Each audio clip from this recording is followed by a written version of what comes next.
मध्ये करण्यात आली। या चर्चेमध्ये सन्माननीय श्री नितीन राऊत साहेब, श्रीमती नमिताताई मुंदडा, श्री राजकुमारजी बडोले, सन्माननीय डॉक्टर राहुल पाटील, सन्माननीय श्री सुरेश धस जी, सन्माननीय श्री जितेंद्र आव्हाड जी, सन्माननीय श्री अभिमन्यु पवार जी, सन्माननीय नाना भाऊ पटोले जी, सन्माननीय संदीप क्षीरसागर जी, सन्माननीय विजय सिंह पंडित जी, सन्माननीय सुनील प्रभु जी, सन्माननीय अनिल देशमुख जी, सन्माननीय राजेश विटेकर जी, सन्माननीय राजू जी धोंड, सन्माननीय श्री सिद्धार्थ खरात, सन्माननीय श्रीमती ज्योति गायकवाड़, सन्माननीय बाबूराव कदम, सन्माननीय संजय जी मेश्राम, सन्माननीय श्री रोहित पवार, या सर्व सन्माननीय सदस्यांनी या ठिकाणी सहभाग घेतला। आणि या घटनेच्या संदर्भात जी काही माहिती त्यांच्याकडे आहे किंवा जी काही त्यांनी प्राप्त केली आहे, जी माध्यमात आली आहे, त्यातनं जे काही प्रश्न उपस्थित झाले आहेत, अशा सगळ्या बाबींवर या ठिकाणी एक सविस्तर अशा प्रकारची चर्चा केली। पहिल्यांदा मी परभणीच्या प्रकरणाच्या संदर्भातली माहिती या सभागृहाला देऊ इच्छितो। परभणीमध्ये आपल्याला कल्पना आहे की साधारणपणे दिनांक 10/12/2024 ला साधारणपणे 4:30 ते 4:45 दरम्यान एक दत्तराव सोपनराव पवार वय 47 या माणसाने जी काही भारतरत्न डॉक्टर बाबासाहेब आंबेडकरांच्या पूर्णाकृती पुतळ्याजवळ जी एक प्रतिकात्मक संविधानाची प्रत ठेवली होती, ती तिथे तोडफोड केली, त्याची काच फोडली, ती खाली फेकली आणि त्यानंतर अनेक घटनांना त्या ठिकाणी सुरुवात झाली। मुळात जर आपण बघितलं तर ही घटना घडल्यानंतर त्या ठिकाणी पोलिसांना जशी माहिती मिळाली, पोलीस घटनास्थळी पोहोचले, मोठ्या प्रमाणात जमाव त्या ठिकाणी वाढू लागला। जमावाने रोडवरनं जाणाऱ्या एका बसची, ट्रकची काच फोडली, रास्ता रोको आंदोलन सुरू केलं। मात्र त्यातल्या काही लोकांनी जिल्हाधिकाऱ्यांना फोन केला आणि त्यांना सांगितलं तुम्ही या ठिकाणी या। जमावातले काही लोक, काही नेते मंडळी होती जी शांततेने हे सगळं झालं पाहिजे असा प्रयत्न करत होती आणि त्यामुळे त्यांनी जिल्हाधिकाऱ्यांना फोन केला आणि सांगितलं तुम्ही या ठिकाणी या। जिल्हाधिकारी आले, जिल्हाधिकाऱ्यांनी त्या ठिकाणी चर्चा केली, भारतरत्न डॉक्टर बाबासाहेब आंबेडकरांच्या पुतळ्याला त्या ठिकाणी हार घातला आणि त्यानंतर सगळ्यांची चर्चा करून तो जमाव तिथनं गेला। त्यातले 60-70 लोक मात्र थेट रेल्वे स्टेशनवर गेले आणि नंदीग्राम एक्सप्रेस जी होती त्याच्यासमोर त्यांनी रेल रोको केला। काही काळ तो रेल रोको चालला, मग त्यांनाही समजवण्यात आलं, त्यांनी तो रेल रोको परत घेतला। दरम्यानच्या काळामध्ये काही संघटनांनी दुसऱ्या दिवशीचा परभणी शहर आणि जिल्हा बंद अशा प्रकारचा एक बंद पुकारला आणि हा बंद पुकारल्यानंतर हा शांततेत व्हावा म्हणून या सगळ्या संघटनांना पोलिसांनी शांतता मीटिंगला पाचारण केलं। जवळपास 70 ते 80 विविध संघटनांचे कार्यकर्ते या शांतता मीटिंगला हजर होते आणि त्याच्यामध्ये जागा ठरल्या, कुठे कार्यक्रम होतील, कुठे रास्ता रोको होईल, कशा प्रकारे निवेदन दिलं जाईल, त्या हिशोबाने पोलिसांनी देखील 19 फिक्स पॉइंट तयार केले आणि त्यानंतर 11 डिसेंबरला म्हणजे दुसऱ्या दिवशी ठरल्याप्रमाणे 7-8 ठिकाणी हा चक्काजाम आंदोलन सुरू झालं, शांततेचं सुरू होतं आणि त्यातल्या 7 वेगवेगळ्या डेलिगेशन्सनी एक एक करून जिल्हाधिकाऱ्यांना भेटून शांतपणे आपली निवेदनं दिली आणि हा कार्यक्रम सुरू होता। या दरम्यान अचानक खानापूर फाटा, वसंतराव नाईक पुतळा, विसावा फाटा, गंगाखेड रोड या ठिकाणी काही आंदोलकांनी पहिल्यांदा टावर जाण्याची सुरुवात केली। त्यानंतर 300-400 आंदोलक जमा झाले आणि या आंदोलकांनी मोठ्या प्रमाणात त्या ठिकाणी तोडफोड सुरू केली। मुळामध्ये ही घटना इतकी सिरियस होती की त्यामुळे व्यापाऱ्यांनी स्वतः त्या ठिकाणी बंद पाळलेला होता, कुठलेही दुकान उघडं नव्हतं। तथापि हा जो काही जमाव होता, हा जमाव बंद असलेल्या दुकानांची तोडफोड कर, त्यांचे सीसीटीव्ही फोड, बाहेर काहींच्या समोर तारा होत्या, वायर्स होत्या, त्या जाळण्याचं काम त्या ठिकाणी सुरू झालं आणि मग दिसेल ती मोटर त्या ठिकाणी जाळण्याचं काम झालं। मोठ्या प्रमाणात वेगवेगळ्या ज्या काही त्या ठिकाणी गाड्या होत्या त्या गाड्या जाळण्याचं काम झालं आणि हे सुरू असताना मग मात्र ही तोडफोड सुरू असताना पोलिसांनी तात्काळ त्या ठिकाणी 12 वाजता परभणीमध्ये आता जो काही नवीन कलम आहे 163 भाग नाग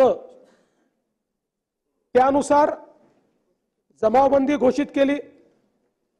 पण याची उग्रता वाढत होती। ती उग्रता वाढत असताना पोलिसांनी त्या ठिकाणी अश्रुधुराचा वापर केला,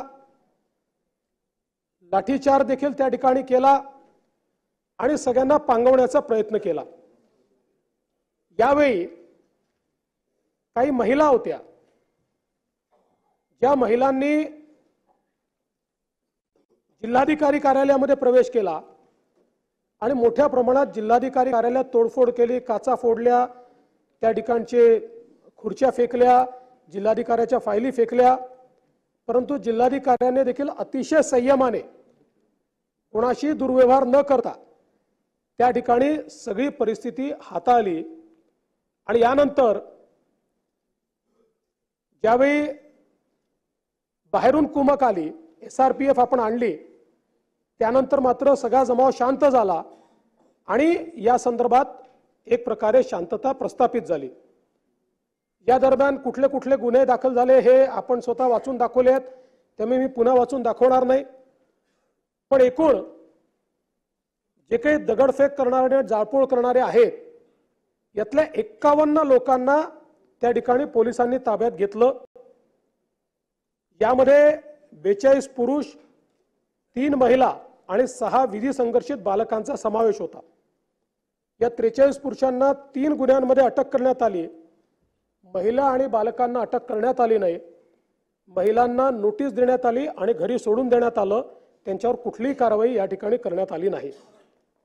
साधारणपणे हे जे काही अटक सत्र आहे हे 6 वाजेपर्यंत चालू होतं। 6 वाजेनंतर कुठलंही अटक सत्र या ठिकाणी करण्यात आलं नाही आणि या अटक सत्राच्या दरम्यान साधारणपणे जे लोक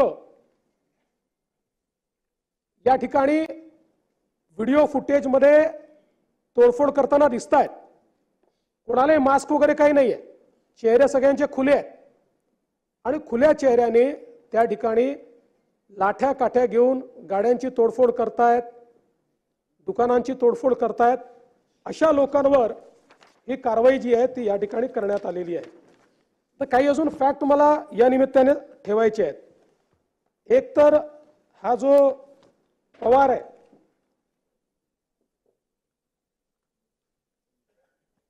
जो काही आरोपी आहे, हा आरोपी मनोरुग्ण आहे। 2012 पासून त्याच्यावर ट्रीटमेंट चाललेली आहे आणि त्या दिवशी खरं म्हणजे त्याचा रिपोर्ट माझ्याकडे आहे। हा खरंच मनोरुग्ण आहे की नाही याच्याकरता 4 डॉक्टरची समिती तयार करण्यात आली होती आणि या 4 डॉक्टरच्या समितीमध्ये हे सगळे सायकियाट्री विभागाचे 4ही डॉक्टर आहेत। एक त्यातले हेड ऑफ द डिपार्टमेंट आहेत।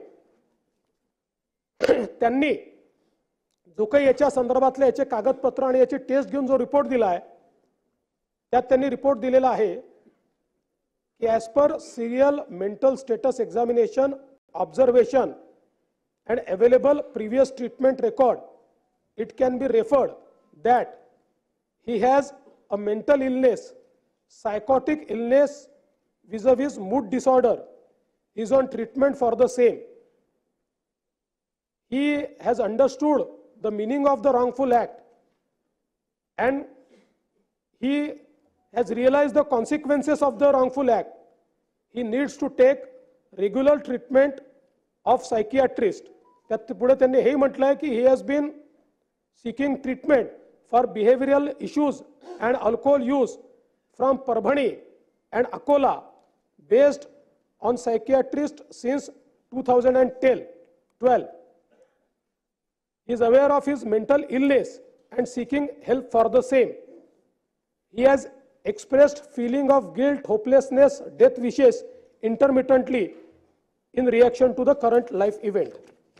त्यामुळे मुळातच पहिल्यांदा तर मी या ठिकाणी सांगू इच्छितो की ही जी काही एक कॉन्स्पिरसी थिअरी तयार करण्यात येते की सकल हिंदू समाजाचा मोर्चा झाला आणि मग त्या मोर्चात काहीतरी संविधानाच्या विरुद्ध बोललं गेलं आणि मग त्याच्यातनं अशा प्रकारची घटना झाली, म्हणून ते देखील या ठिकाणी स्पष्ट झालं पाहिजे.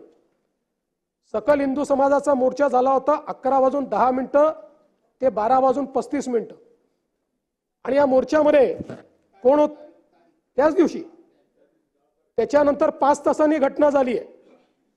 हा जो व्यक्ती आहे हा या मोर्चात नाही, हा आपल्या बहिणीच्या घरून तिथे आलाय. आणि या मोर्चामध्ये कोण कोण उपस्थित होते? आमदार राहुल पाटील आपण उपस्थित होतात, स्वतः राहुल पाटील उपस्थित होते, आपले उबाठा आपल्या शिंदे गटाचे आनंद भरोसे, सुभाष जावळे मराठा समन्वयक उपस्थित होते. याच्यामध्ये केवळ राहुल पाटील या ठिकाणी सांगतील, याच्यामध्ये केवळ आणि केवळ बांगलादेशातल्या हिंदूंच्या संदर्भात, बांगलादेशातल्या अल्पसंख्याकांच्या संदर्भात मागणी करण्यात आली. कुठल्याही राजकीय नेत्याने त्या ठिकाणी भाषण केलं नाही, केवळ साधू संतांनी भाषण केलं. भारताच्या संविधानाच्या संदर्भात एक शब्द देखील त्याच्यामध्ये बोलण्यात आला नाही. सर्व पक्षीय लोक त्या ठिकाणी होते. त्यामुळे ही कॉन्स्पिरसी थिअरी तयार करणं म्हणजे एक प्रकारे समाजात तेढ निर्माण करण्याचा प्रयत्न करणं आहे. ही कुठेही हिंदू विरुद्ध दलित अशा प्रकारची दंगल नाही. आणि हे जे काही संविधान भारताचं आहे हे आपल्या सगळ्यांचं आहे. त्यामुळे संविधानाचा अपमान करणारा कुठल्या जातीचा, धर्माचा, पंथाचा असेल, त्याच्या जाती धर्म पंथाकडे न पाहता त्याच्यावर जी काही कडक कारवाई करता येईल ती कारवाई केली पाहिजे, हे अत्यंत महत्त्वाचं आहे. आणि म्हणून या संदर्भात पहिल्यांदा तर ही कारवाई कुठल्याही जाती द्वेषातनं तयार झालेली नाही, कुठल्याही कॉन्स्पिरसीतनं अशा प्रकारे घटना घडलेली नाही, तर एका मनोरुग्णाने अशा प्रकारची घटना करून एक प्रकारे शहराचं स्वास्थ्य पूर्ण खराब केलेलं आहे. आता याच्यामध्ये एक अजून डिफरन्सिएशन केलं पाहिजे की या ठिकाणी बहुतांश आंदोलक, बहुतांश हे शांततेने आंदोलन करत होते. ज्या प्रकारे भारतरत्न डॉक्टर बाबासाहेब आंबेडकरांना अपेक्षित आहे त्याप्रमाणे पूर्ण प्रशासनाला सहकार्य करून त्यांनी ते आंदोलन केलं. हे हजारो लोक होते.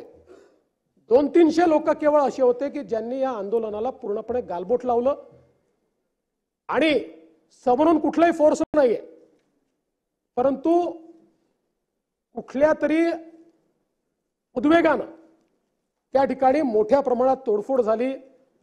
आणि म्हणून ही जी कारवाई आहे आता ती अधिकची झाली आहे का याच्यावर मी येणार आहे. पण एक गोष्ट या सभागृहाने देखील लक्षात घेतली पाहिजे की जर बहुतांश लोक शांततेनं त्या ठिकाणी आंदोलन करत असतील तो राईटफुल अधिकार आहे.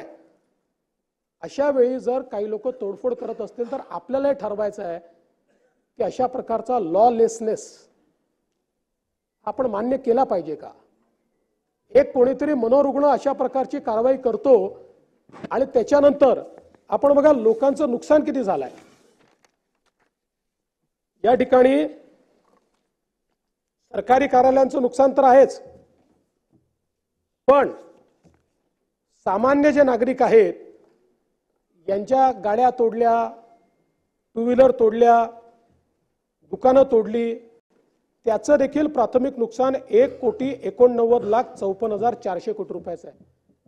या लोकांचा काही संबंध नाही आहे या घटनेशी, पण त्यांचं अशा प्रकारे नुकसान हे या ठिकाणी करण्यात आलेलं आहे. पण हे सगळं होत असताना एक विषय सातत्याने या ठिकाणी आला, कोम्बिंग ऑपरेशनच्या संदर्भात. खरं म्हणजे साधारण 4-4:30 वाजता मला सन्माननीय बाळासाहेब आंबेडकरांचा फोन आला आणि बाळासाहेबांनी मला सांगितलं की मला माहिती मिळते की काहीतरी कोम्बिंग ऑपरेशन चाललंय. मी तात्काळ पोलिसांशी बोललो. त्यांना म्हटलं कशाचं कोम्बिंग ऑपरेशन करताय? म्हणाले आम्ही कोम्बिंग ऑपरेशन करत नाही, जे अपॅरंटली दिसतायत व्हिडिओ त्यांना आम्ही पकडतोय. मी त्यांना म्हटलं त्याचाही संदेश चांगला जात नाही. त्यानंतर आयजींचं, माझं आणि बाळासाहेब आंबेडकरांचं एकत्रित बोलणं झालं आणि 6 वाजेनंतर कुठल्याही वस्तीमध्ये कोणीही गेलेलं नाही.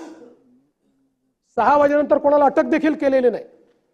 त्याच्यामुळे अशा प्रकारचं कोम्बिंग ऑपरेशन करण्यात आलंय हे काही योग्य नाही किंवा हे वस्तुस्थितीला धरून नाही. मात्र यामध्ये एक तक्रार ही आलेली आहे की पोलीस निरीक्षक अशोक घोरबांड यांनी वाजवीपेक्षा जास्त या ठिकाणी बळाचा वापर केला किंवा रॅशली बळाचा वापर केला. निश्चितपणे याची चौकशी केली जाईल आणि चौकशी होतपर्यंत अशोक घोरबांड यांना त्या ठिकाणी सस्पेंड केलं जाईल आणि त्यांना सस्पेंड करून याची चौकशी पूर्णपणे केली जाईल की त्यांनी वाजवीपेक्षा अधिक अशा प्रकारचा या ठिकाणी बळाचा वापर केला आहे का. दुसरा एक मुद्दा या ठिकाणी आला, वत्सलाबाई मानवते या महिलेला मारहाण करण्यात आली. मुळामध्ये ही जर घटना आपण बघितली तर या ज्या आमच्या भगिनी आहेत वत्सलाबाई या हायपर ॲग्रेसिव्ह होत्या आणि त्या ॲग्रेशनमध्ये त्यांनी आपल्या एका महिला कॉन्स्टेबलवर हल्ला केला. त्याचे सर्व साक्षी पुरावे आहेत आणि त्या महिला कॉन्स्टेबल ॲडमिट आहेत आणि त्याही मागासवर्गीय भटक्या विमुक्त आहेत. म्हणजे आपण पोलिसांची जात पाहत नाही. आणि त्याच्यानंतर तो हल्ला झाल्यानंतर शेवटी अशा प्रकारे जर कोणी मोठ्या प्रमाणात आक्रमक होत असेल तर पोलिसांना, महिला पोलीस होत्या, त्यांना जबरदस्ती उचलून गाडीत बसवून न्यावं लागलं. कारण पोलिसांवरच जर हल्ला झाला तर पोलिसांनी इतरांची सुरक्षा कशी करायची. आणि म्हणून या संदर्भात निश्चितपणे मला असं वाटतं की ही जी काही बाब आहे ती अत्यंत महत्त्वाची आहे. यासोबत जो काही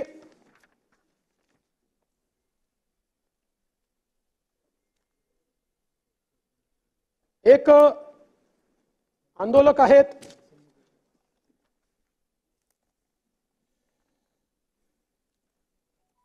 सोमनाथ व्यंकट सूर्यवंशी. हे सोमनाथ व्यंकट सूर्यवंशी जे आहेत हे लॉचं शिक्षण घेत होते. साधारण मूळ हे लातूर जिल्ह्यातले आहेत. त्या ठिकाणी त्यांचा परिवार आहे. पुण्यामध्ये आले, मग परभणीमध्ये शिक्षण घेत आहेत. यांच्या सूर्यवंशींच्या संदर्भात वस्तुस्थिती अशी आहे की ज्यावेळी सगळी जाळपोळ चालू होती त्यावेळी जाळपोळीच्या व्हिडिओमध्ये जी मंडळी दिसतात त्यांना अटक करण्यात आली. त्यात सूर्यवंशींना अटक करण्यात आली होती.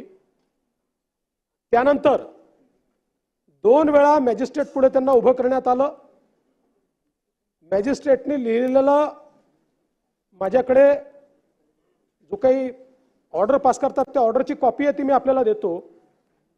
दोन्ही वेळा मॅजिस्ट्रेटने त्यांना क्लिअर कट विचारलेलं आहे की पोलिसांनी कुठला 3rd डिग्रीचा वापर केला आहे का, पोलिसांनी तुम्हाला मारहाण केली आहे का. त्यांनी सांगितलं कुठली मारहाण मला झालेली नाही.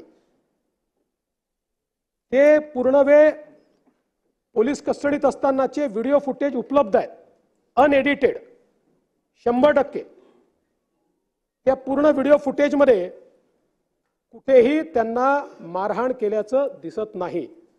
आणि आपण पोस्टमॉर्टम रिपोर्टचं पहिलं पान सगळ्यांनी वाचलं, पण त्यासोबत त्यांची जी मेडिकल एक्झामिनेशन आहे त्या मेडिकल एक्झामिनेशन मध्ये लिहिलेलं आहे की त्यांना सीओपीडी म्हणजे श्वसनाचा दुर्धर आजार आहे आणि ब्रेथलेसनेस आहे असं त्यांच्या मेडिकल एक्झामिनेशन मध्ये लिहिलेलं आहे। दुसरं, त्यांच्या मेडिकल एक्झामिनेशन मध्ये त्यांच्या ज्या जुना जखमा आहेत त्याचा देखील उल्लेख आहे। त्यांचा इथला बोन तुटलेला होता, तो जुना होता, त्यांनी सांगितलं, त्याचा देखील उल्लेख हा त्याच्यामध्ये आहे। पोलीस कस्टडीतनं ज्यावेळेस ते एमसीआर मध्ये गेले त्यावेळेस एमसीआर मध्ये जेलमध्ये असताना सकाळच्या वेळी त्यांना जळजळत आहे म्हणून त्यांचा जो एक कैदी होता त्यांनी तक्रार केली।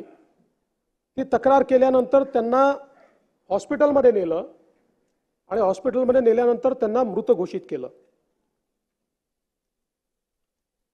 या संपूर्ण प्रकरणामध्ये अनेक शंका या तयार झालेल्या आहेत। पहिल्यांदा तर जरी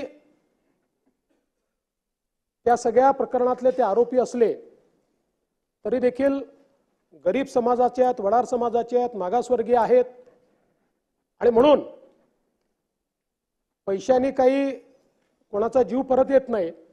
तथापि त्यांच्या कुटुंबाला 10 लाख रुपयाची मदत ही राज्य सरकारच्या वतीनं केली जाईल आणि ज्या शंका उपस्थित झाल्या शेवटी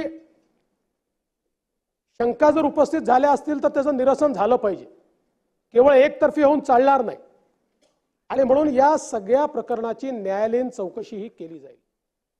आणि ही करत असताना नानाभाऊ आपल्यालाही सांगतो आणि नितीन राऊत साहेब आपल्यालाही सांगतो, 1998 नंतर माननीय उच्च न्यायालयाने निर्णय घेतला की न्यायालयीन चौकशी करता आम्ही सिटिंग जज देणार नाही। आपण त्यांना पत्र पाठवतो, ते रिटायर्ड जजची नावं पाठवतात, त्याच्यावरच आपण न्यायालयीन चौकशी करतो। तशा प्रकारे जे काही संशय याच्यात तयार झालेले आहेत त्या संशयाच्या संदर्भातली न्यायालयीन चौकशी ही निश्चितपणे केली जाईल। माझी या माध्यमातनं सगळ्यांना अपील आहे की काही लोकांना असं वाटतं की या राज्यामध्ये कायदा सुव्यवस्था राहू नये। काही अशा शक्ती आहेत की ज्या जाती जातीमध्ये दंगे पसरवण्याचा प्रयत्न करतात, पण मुळामध्ये संविधान सगळ्यांचं आहे आणि त्यामुळे संविधानाच्या संदर्भातला झालेला अपमान हा प्रत्येक भारतीयाचा अपमान आहे। याला कुठल्या जाती धर्माशी जोडून आपण जर त्यात भेद निर्माण करू लागलो तर मला असं वाटतं की मग आपल्यापैकी कोणीही भारतरत्न डॉक्टर बाबासाहेब आंबेडकरांच्या नाव घेण्याची लायकी ठेवणार असणार नाही।